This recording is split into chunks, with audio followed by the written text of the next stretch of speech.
Fate Trigger the Novita was recently revealed a few weeks ago, and I was immediately interested in seeing how this one would turn out. An anime girl battle royale is something I'm surprised has not yet hit the scene, and Fate Trigger seems primed to fill that void. After spending hours testing the game with the recent alpha test, I'm happy to share that I had a blast playing Fate Trigger, and with the right tweaks, this could become a major player in the battle royale scene. The best way to describe Fate Trigger is a blend of Apex Legends, PUBG, and Call of Duty. Most of its main inspirations derive from those titles, but the developer has gone with plenty of unique implementations. This is a traditional battle royale game, and there are hero classes to choose from. Essentially, these characters, known as Awakeners, are divided into 4 major classes, each with unique abilities and skills. I spent most of my time during the closed alpha playing as either Sorwin or Eos, who both have solid abilities that can come in handy for traversal. On these Awakeners, the character designs are all fantastic, with multiple voice actresses like Kira Buckland starring. For a game with this appeal, that is essential. The development team has already released a few skins for some of the characters during the alpha, and I'm already starting to picture how much demand there could be for various skins and such. The possibilities for collaborations with massive anime IPs seem endless, and the original characters are all great so far. We'll get to the visuals later, but with this unique anime cel-shaded look, I can already see plenty of characters from Shonen Jump and elsewhere joining the fray at some point, especially as we've seen them in Fortnite already. Mechanically, the game plays as smoothly as you'd hope for a battle royale shooter. I found a handful of different weapons throughout the alpha to use, including an LMG, shotgun, SMG, and assault rifle. There are definitely quite a few weapons to choose from right now, with different variations of guns like SMGs or assault rifles, but I am hoping that the studio looks at creating more weapons and potentially different variations as we head closer to launch in 2025. You can customize your weapon with scopes, optics, and things of that nature as you find them throughout the map, but I do hope that the development team looks at creating potentially 3 to 4 more different weapon classes, as I think that would open up the game a lot more. Aiming with these weapons feels great, with the jump from third to first person when aiming down the sights feeling quite natural. The inventory system feels very similar to both Warzone and Apex, with backpacks available and all sorts of sights and attachments available on the ground, as we've discussed.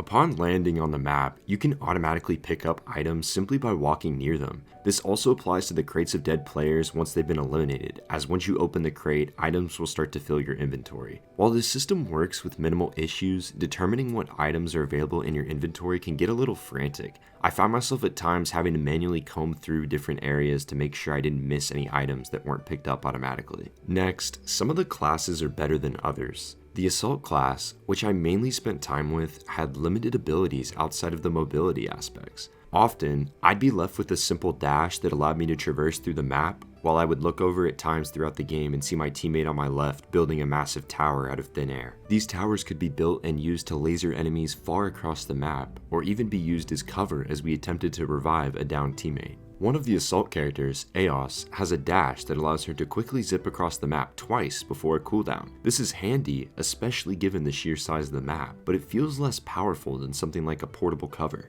Fate Trigger the Novita offers multiple control types that I found quite easy to use. One is made for the game, one is made for players familiar with games like PUBG, and another for Apex Legends. This flexibility was welcomed as it allowed me to test different predetermined control schemes without having to start from scratch on my own.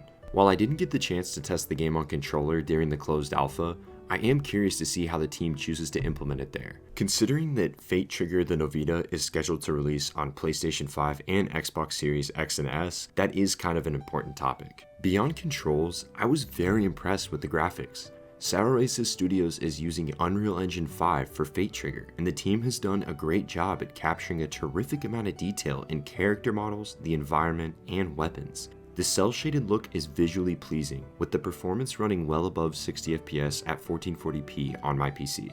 Despite the fun I had, there are a few areas I hope the development team addresses. Movement within the game feels fluid and fresh, but the characters do not sprint fast enough. With the map so large, it can be challenging to rotate from one area to the next, especially if you do not want to use a vehicle and draw attention. Additionally, I'd like to see some sort of slide mechanic added. Both Apex Legends and Fortnite have a fluid slide that allows for a quick getaway when right under fire. Right now, you are limited in what you can do in an open space, especially with how open parts of the map are. I wouldn't quite say that the sprint speed needs to be doubled, but it certainly needs to be adjusted. It's often hard to tell the difference between simply walking and sprinting in the game, and really the only way to get around is using either a vehicle or a rift in the sky to glide. As for the second point, I believe the map is far too big. Fate Trigger's map is, at the very least, as big as Warzone's, if not bigger. With slower circles and only 100 players at a time, it's borderline impossible to see people at certain points in the game. Often, a lot of the time you're just running around in open space, messing around and exploring the environment for the middle of the game.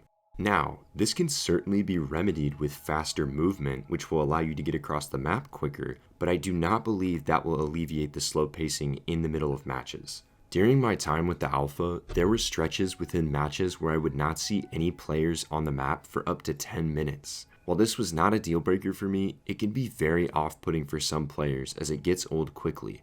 I also think for the full release, that's something that can turn people away from a game, and fast.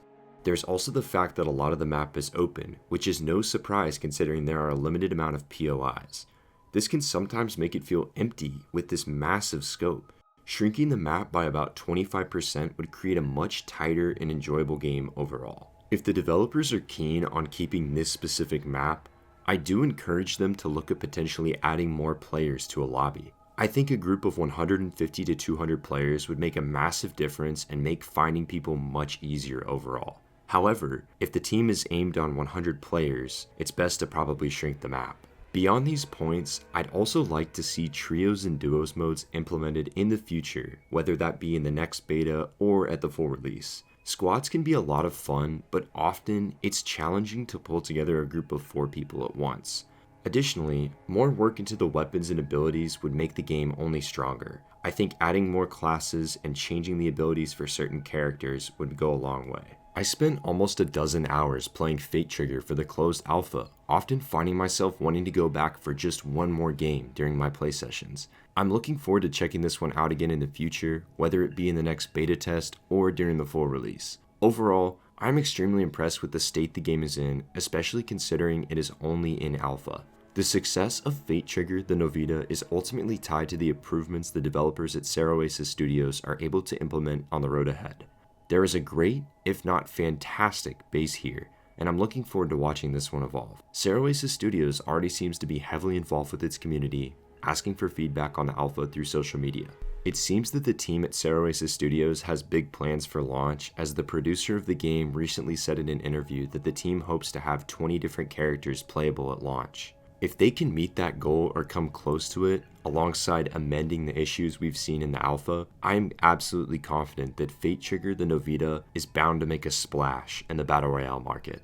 Fate Trigger the Novita will release for PlayStation 5, Xbox Series X and S, iOS, Android, and PC via Steam in 2025.